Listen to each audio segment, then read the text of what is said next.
The word predictability and applying it to Tiger Woods right now,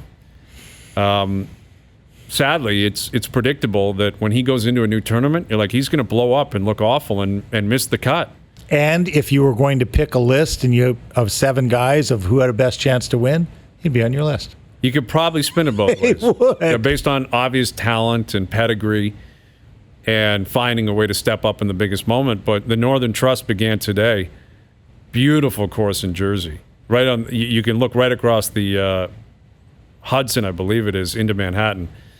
He was 4 over today. I think it was 39 on the front and just chopping it all over the course. He came out after the round and just said, I was bad. Like, there's no excuse for it. I just didn't perform well.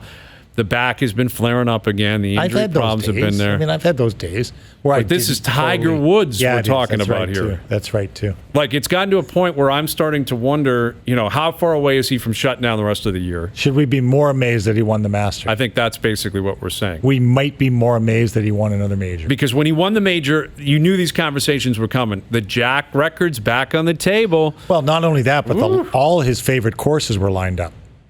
Pebble Beach, Bethpage. Places he'd won at. It was all lined up for him.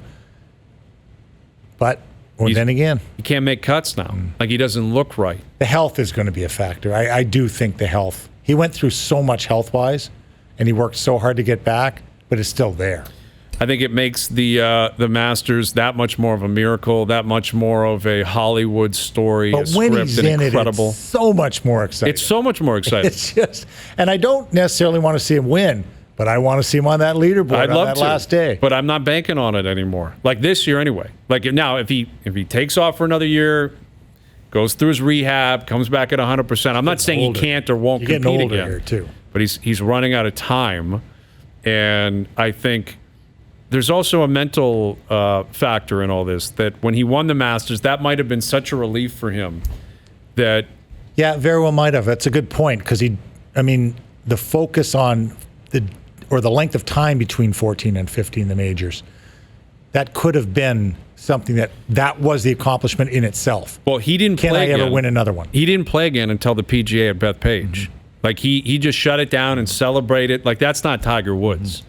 Like that, the old Tiger would say, get me back on the blocks as quickly as I can because I'm feeling it. So he kept it until the next tournament. There was a sense of accomplishment, which I understand, and he should have celebrated that. But I think the old Tiger would have said, I'm getting back out there and I'm going to improve.